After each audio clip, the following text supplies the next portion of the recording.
Queridos irmãos e irmãs, é uma alegria poder dirigir-lhes a palavra neste momento, quando vocês estão estudando a Constituição Dogmática Dei Verbo sobre a palavra de Deus. Agradeço ao diácono Israel por esse convite e espero transmitir-lhes uma mensagem fidelíssima ao texto da Dei Verbo. Nós estamos no capítulo 5, que trata sobre o Novo Testamento. Nós falaremos sobre o número 17, 18, 19 e 20. Com certeza vocês já estudaram o Antigo Testamento, que é o capítulo 4, né? Que vocês já viram a questão da inspiração, que é o capítulo 3, e também a transmissão da revelação divina. Por isso, ficará mais fácil a compreensão do conteúdo que eu devo transmitir a vocês. No número 17 desse texto, nós vamos ver o texto da Dei Verbo falando sobre a excelência do Novo Testamento.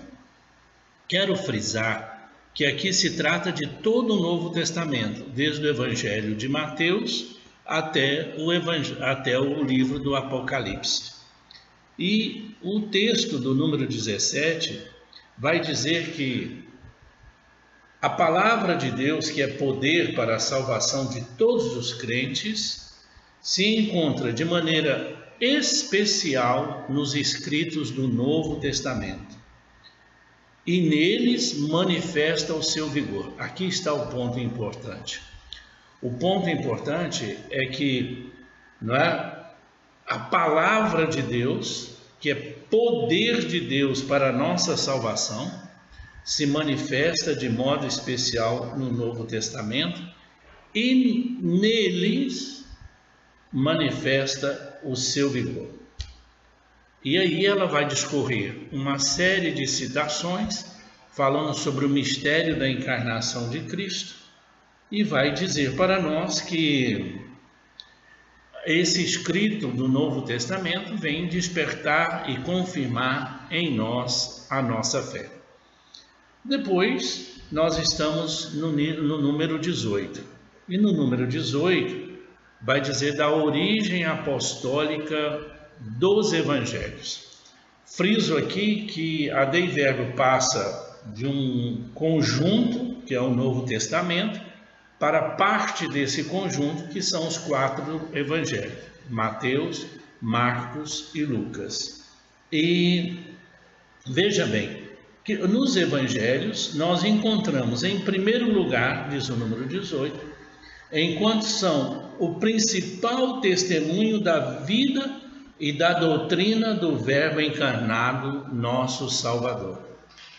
Então, aqui está, se você está com o seu livro do concílio aí, com o documento da Dei Verbo, você deveria grifar, né? Enquanto são os evangelhos o principal testemunho da vida, da doutrina do Verbo encarnado, nosso Salvador. Então, se eu quero me deparar com o principal testemunho da vida e da doutrina de nosso Senhor Jesus Cristo, eu devo ler os evangelhos. Não vou encontrar isso nos evangelhos. E nós vamos encontrar uma expressão muito recorrente na Dei Verbo, é que a igreja defendeu e defende. Nesse documento nós vamos nos deparar várias vezes com essa expressão, defendeu e defende.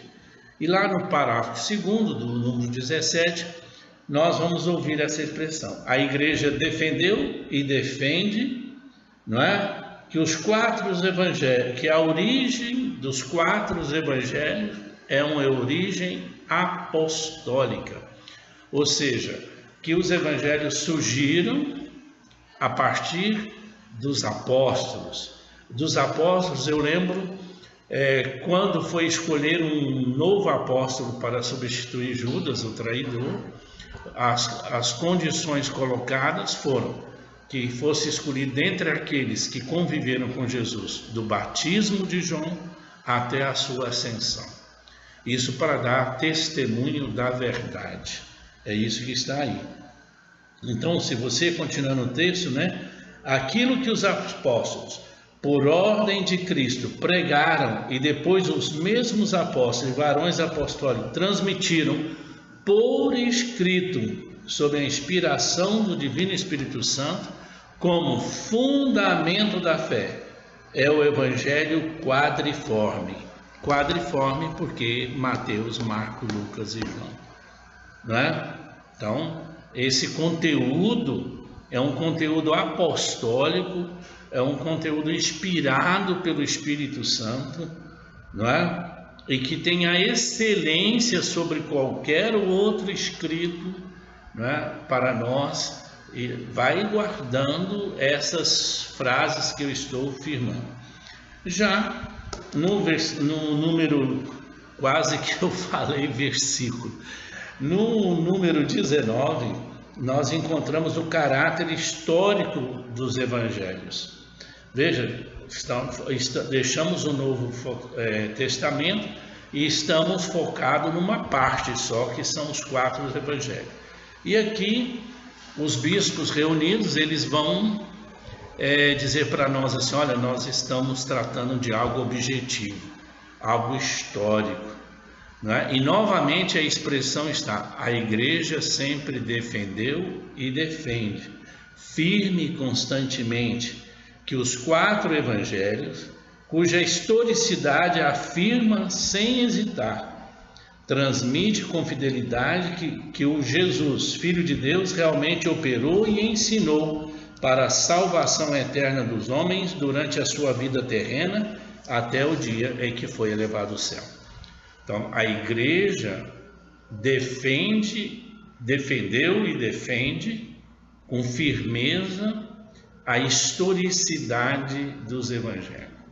Então, com outras palavras, me perdoe um pouquinho, eu diria assim, que os evangelhos não são fábulas, não são historietas, não são narrativas inventadas, criadas para ilustrar a fé, não, são fatos históricos, são fatos salvíficos, são fatos divinos, ocorridos da encarnação até a ascensão ao céu de nosso Senhor. A igreja define isso, nós precisamos crer nisso com fé firme.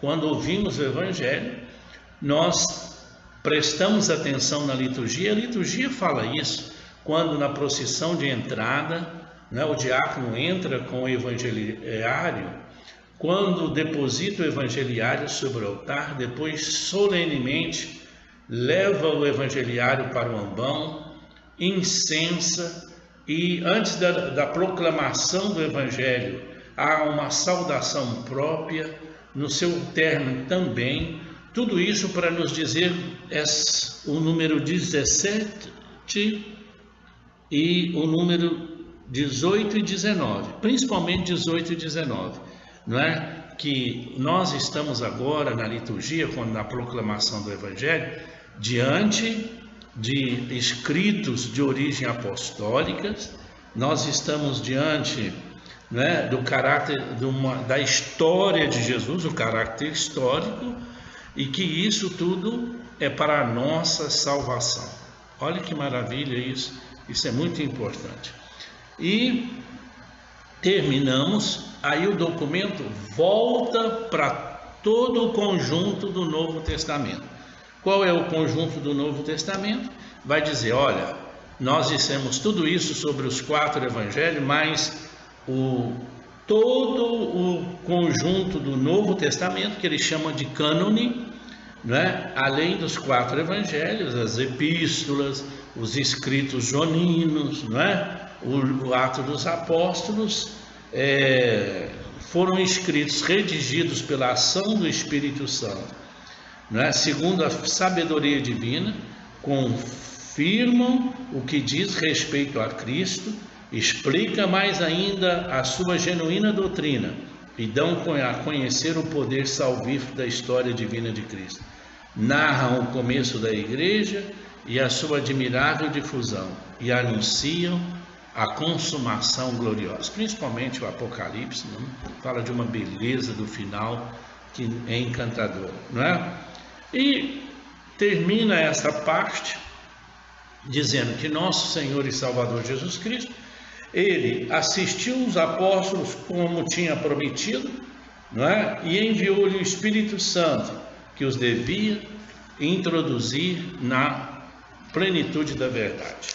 E aqui eu quero fazer um fechamento, e esse fechamento quer dizer o princípio da veracidade. Tudo isso que foi escrito para te dar segurança de que quando você ouve o Evangelho, quando você medita as palavras do Evangelho ou do Novo Testamento, você está diante da verdade, que você pode crer com fé firme. Então, esses 4 números da Dei Verbum quer te dar o princípio da segurança da verdade, quando se trata do Novo Testamento.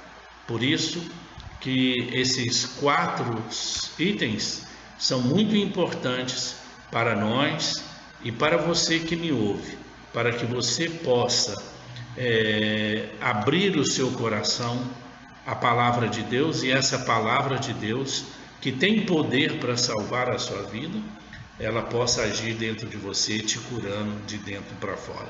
Muito obrigado por ter me ouvido, obrigado ao diácono Israel pelo convite, e que Deus